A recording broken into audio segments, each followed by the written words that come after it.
beliau mengajarkan kepada Syekh Abdul Somad, zikir itu ada yang umum namanya zikir hasanat, kapan aja boleh karena cinta.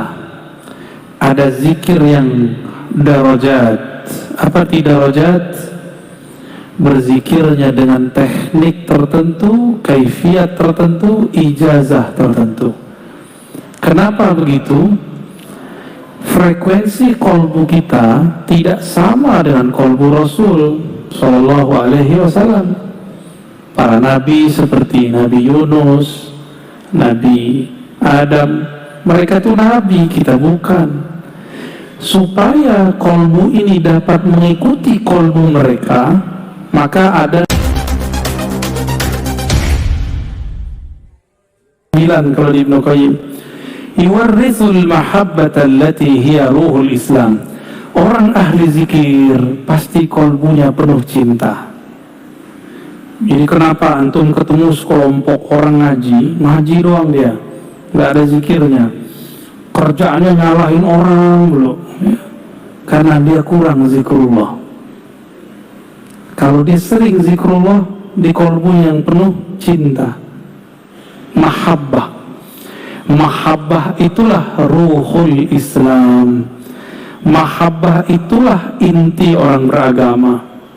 Mahabbah itulah yang kemudian Allah menciptakan segala sesuatu karenanya. Dengan mahabbah itulah Allah sampaikan seorang hamba ke hadiratnya. Dengan mahabbah itulah Salahuddin Al-Ayyubi menaklukkan perang salib. Muhammad Al-Fatih dibimbing gurunya Al-Mursyid Al-Kabir Ibn Syamsuddin memenangkan perang, menaklukkan Konstantinia.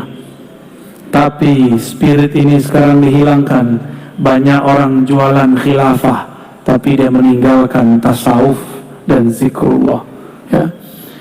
Saya kembalikan kepada Ustadz jomblo kita ya.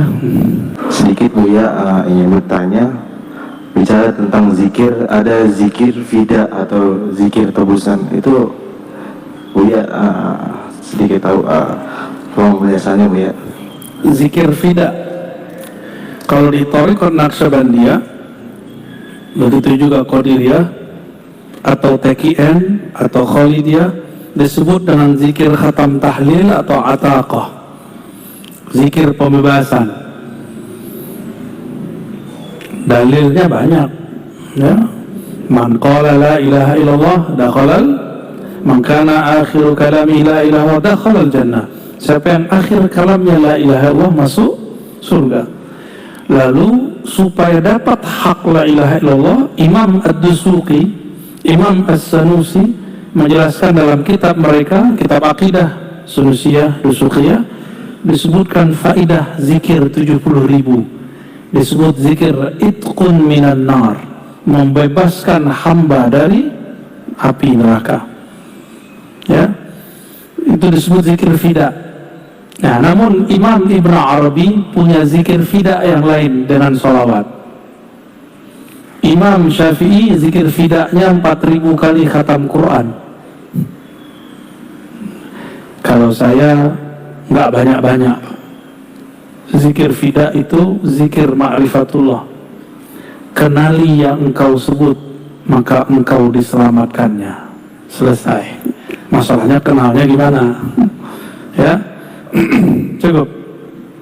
Saya ingin sedikit bertanya tentang zikirnya para anbiya, seperti zikirnya Nabi Adam alaihissalam, Rabbana zalamna anfusana wa illam taghfir lana wa tarhamna lanakunanna minal khasirin. Kemudian zikirnya Nabi Yunus alaihissalam, la ilaha illa anta subhanaka inni kuntu minadh dhalimin. Ini zikir yang harus diawali dengan bimbingan guru, atau cukup dengan mahabbah kepada para anbiya Allah. Siap. Dulu ada Syekh Abdul Somad Al-Falimbani Al-Makki Al-Madani. Beliau lama di Mekah, lama di Madinah. Waktu di Madinah beliau dapat ijazah kemursidan dari Syekh Al-Kutub Al-Syahir Muhammad Ibn Abdul Karim As-Sammani. Thariqahnya Sammaniyah. Thariqat Sammaniyah itu gabungan dari Qadiriyah dan Khalwatiyah, Naqsyubandiyah, Anfasiyah, dan beberapa thariqah yang lain. Beliau mengajarkan kepada Syekh Abdul Somad, zikir itu ada yang umum, namanya zikir hasanat, kapan aja boleh, karena cinta. Ada zikir yang darajat. Apa arti darajat? Berzikirnya dengan teknik tertentu, kaifiat tertentu, ijazah tertentu. Kenapa begitu? Frekuensi kolbu kita tidak sama dengan kolbu Rasul Sallallahu Alaihi Wasallam. Para nabi seperti Nabi Yunus, Nabi Adam, mereka itu nabi, kita bukan. Supaya kolbu ini dapat mengikuti kolbu mereka, maka ada namanya kaifiyat. Kaifiyah bahasa kitanya tata cara, tapi asing disebut bahasa Arabnya mukayyif. Apa bahasa Inggrisnya?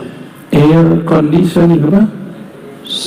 Ya, pengkondisi udara gitu kalau diterjemahkan. Maka kaifiat itu dalam bahasa psikologi disebut conditioning sebelum zikir. Ini yang mahal dalam thariqah.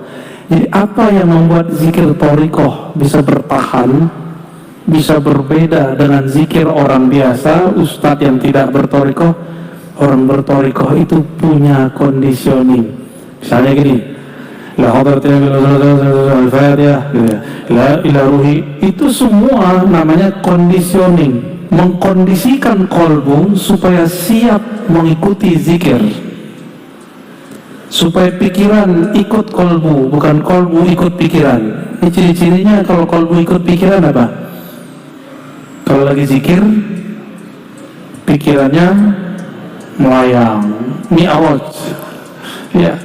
Tapi kalau kita kondisikan kolbu dengan baik, akal dengan baik, akalnya ngikut kolbu, yang jadi imam kolbu. Tinggal Bapak pilih yang mana. Untuk kalau lagi di motor, di mobil, di bus, di kereta, kita zikir hasanat umum. Tapi kalau kita lagi di atas sajadah, gunakan kaifiat. Disebut zikir darajat, zikir yang dengan zikir itu Allah angkat nanti. Kira-kira begitu ya. Silakan diamalkan. Ya. Izin bertanya tentang tarkud dunia, tarkul makhluk, dan salah satunya dengan terakhir tarkus syaitan. Saya lupa satu laginya. Perjalanan untuk menuju sini, bukankah itu melalui ranah tarbiyah dari guru-guru kita gitu, Ustaz ya? Pertanyaannya adalah untuk kita atau saya pribadi yang kaum awam itu seperti apa tarbiyah yang paling mudah untuk dimulazamah untuk yang seperti ini, Ustaz? Demikian. Assalamualaikum warahmatullahi wabarakatuh. Waalaikumsalam. Al-mar'u ala dini khalilih. Begitu kan hadis yang kita sudah hafal. Seseorang itu dinnya, agamanya, akhlaknya, paradigmanya akan terbentuk dari khalilnya. Siapa yang menjadi teman dekatnya? Bisa jadi mursyidnya, kiainya, komunitasnya. Ya. Kita ini sebenarnya boleh punya apa aja, Pak. Bapak boleh punya rumah 1000, punya cincin di semua tangan lengkap, ngeri juga ya. Mau punya apa aja boleh, yang penting nggak masuk ke dalam kolbu. Ini masalahnya. Ciri-cirinya apa? Nggak susah kalau ngasih orang. Dia kalau ngasih nggak merasa dikurangi dan tidak merasa memiliki, hanya merasa dipinjamkan Allah. Nah, ini yang berat. Saya aja belum berhasil itu, Pak, tapi sedang berlatih. Kita berlatih. Ini yang disebut zuhud hakiki. Zuhud hakiki ketika selain Allah ditalak 3 dari kolbu. Bukan berarti kita kemudian bukan dengan dunia. Jadi saya ulangi, Bapak boleh punya kendaraan sebagus apapun, banyak-banyak boleh, bagi-bagi kita lah ya. Boleh apa saja, tapi jangan mobil itu masuk ke kolbu. Inilah anehnya, mobil masuk rumah nggak muat, tapi masuk kolbu muat, Pak. Aneh kan? Cirinya apa? Antum sholat kepikiran mobil nggak? Tuh muat ya. Rumah, apalagi kepikiran pasangan, anak, kerjaan, itu semua yang membuat Allah tidak ridho. Allah itu cemburu. Coba istrinya kalau cemburu marah-marah dulu kan? Istri kita lihat di kolbu kita ada selain nama dia, kecuali istrinya sudah paham bahwa suaminya boleh menikah 4. Ya, kadang-kadang kan nggak mau paham, tapi sepaham-pahamnya pasti dia cemburu, pasti cemburu. Aisyah ada yang sehebat itu cemburu ya. Ummu Salamah aja cemburu sama Aisyah. Kan mereka ini 2 grup istri Nabi, ada partai Aisyah, ada partai Ummu Salamah. Ada yang di luar itu namanya Zainab binti Jahash, gak mau dia ikut, urusan kalian, saya ini dinikahkan Allah, akadnya langsung dari langit, saksinya Allah dan Rasulnya, kata Zainab binti Jahash. Gak mau ribut-ribut sama Aisyah dan Ummu Salamah, karena bagi dia cukuplah Allah yang mengakadkanku, udah cukup itu bagiku. Berarti cintanya aku, cintanya Rasul dari Allah. Sedangkan Sayyidah Hafsah, Sayyidah Aisyah dan Ummu Salamah, mereka masih merasa harus namaku yang dominan di kalbu Nabi, kira-kira begitu. Maka Nabi kemudian bermunajat, ya Allah, untuk membagi badan aku sanggup, untuk membagi harta aku sanggup, haza fima amlik, tapi untuk membagi hati aku tidak sanggup, engkaulah yang maha sanggup. Jadi adil di dalam itu bukan adil secara kolbu, nggak mungkin adil secara fisik dan materi. Nah, kembali ke yang tadi, itu urusan rumah tangga nggak boleh masuk ke kolbu, nggak boleh masuk. Itu sebabnya ketika Sayyidina Umar melihat anaknya Abdullah bin Umar menikah dengan perempuan, itu lupa ngaji dia, nggak masuk majelis lagi. Umar bilang cerain. Umar kan begitu, Pak. Umar itu mursyid Rasulullah, lalu Abu Bakar Umar, mursyid ketiga di zaman itu, asistennya Rasul. Kata Abdullah bin Umar, aku masih cinta, Pak. Cerain. Aku masih cinta, Pak. Cerain, kalau nggak saya bawa ke Rasul. Disidang di depan Rasul. Akhirnya kata Nabi, Abdullah, sudahlah, ikutin ayahmu.